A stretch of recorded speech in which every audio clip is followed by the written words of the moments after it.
प्यारे भक्तों, आगे प्रसंग आता है। वराह कल्प में किसकी प्रार्थना से श्री कृष्ण भगवान धरती पर आए? यह प्रश्न नारद जी ने नारायण मुनि अवतारी से पूछा था। ब्रह्म वैवर्त में यहाँ शौनकादि ऋषि सौत जी से पूछते हैं। श्री नारायण जी ने नारद जी से और सौती ने शौनकादि से बोले, प्राचीन काल की बात है। वराह कल्प में पृथ्वी असुर से अधिक भार से आक्रांत हो गई थी।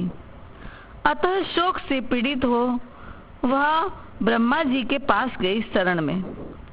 उसके साथ असुर द्वारा सताए देवता भी थे, जिनका चित्त उद्विग्न हो रहा था।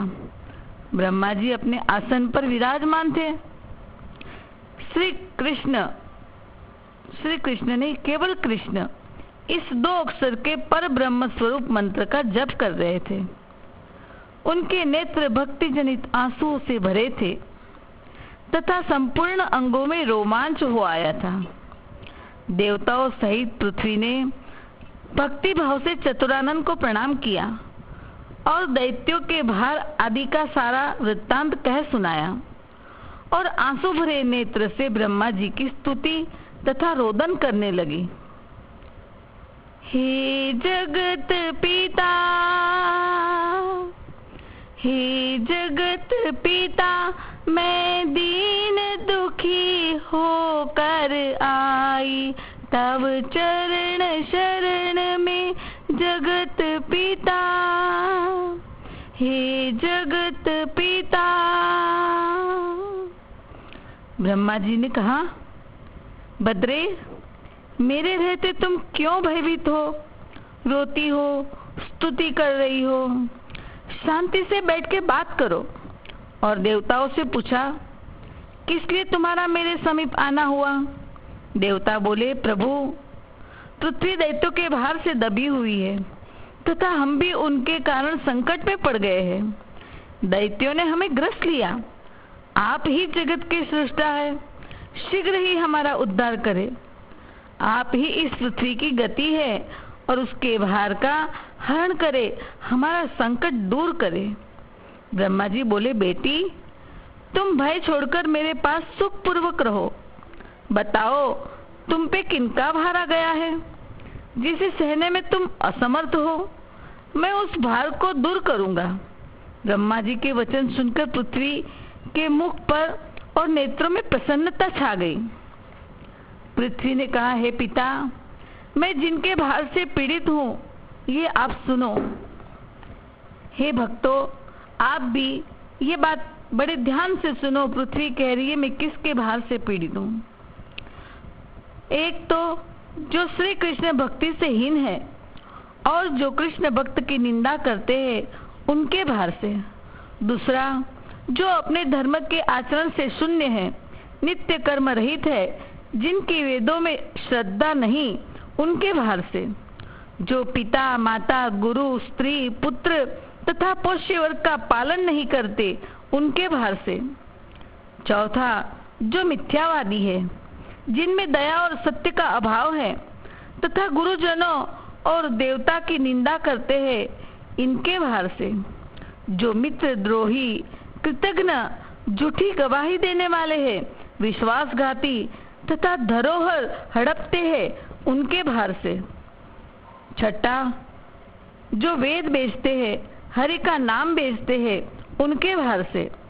सातवां, जो जीवघाती, गुरुद्रोही, ग्राम पुरोहित, लोभी, मुर्दा जलाने वाले तथा ब्राह्मण होकर शूद्रान्न भोजन करने वाले, उनके भार से। आठवां, जो मूढ़, पूजा, उपवास, व्रत और नियम को तोड़ने वाले हैं, उनके भार से। 9, जो पापी सदा ही गौ, ब्राह्मण, देवता, वैष्णव, श्री हरि कथा और हरि भक्ति से द्वेष करते हैं, उनके भार से। हे विद, शंखचूड़ के भार से जिस तरह मैं पीड़ित थी, उससे भी अधिक दैत्यों के भार से पीड़ित हूँ, जैसे कंस, जरासंध आदि। ब्रह्मा जी बोले, हे वसुदेव, तुम्हारे ऊपर जो दस्युभूत राजाओं का जो बाहर आ गया है उसे मैं किसी उपाय से अवश्य हटाऊंगा।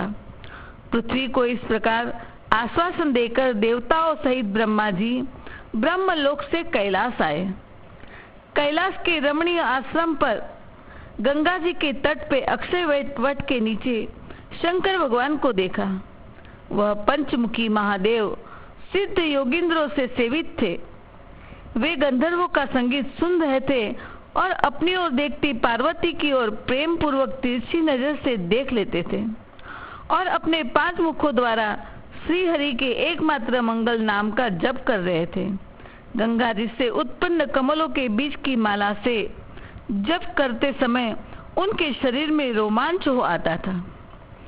इसी समय ब्रह्मा जी, पृथ्वी, देव समूह महादेव जी के सामने उपस्थित हुए।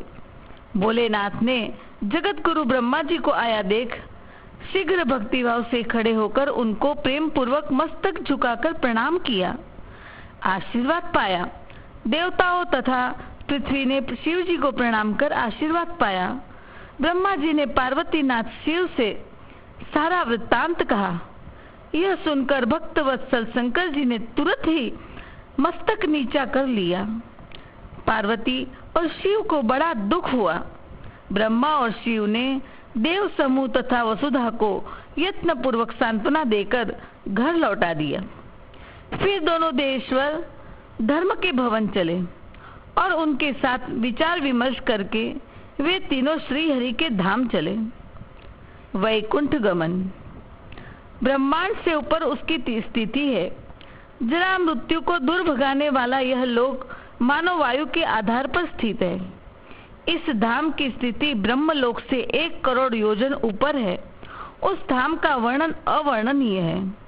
मन के समान तीव्र गति में जाने वाले वे ब्रह्मा, शिव और धर्म वैकुंठ धाम में पहुंचे। वहां श्री हरि के अंतःपुर में श्री हरि के दर्शन किए।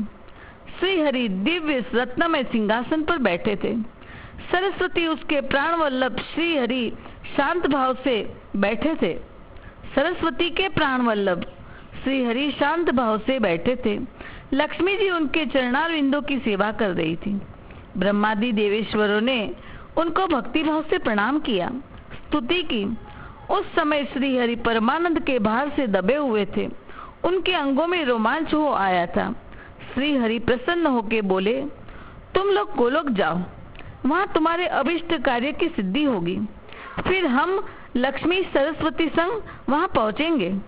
अनंत शेषनाग, मेरी माया, कार्तिकेय, गणेश तथा वेद माता सावित्री, ये सब भी वहां आएंगे।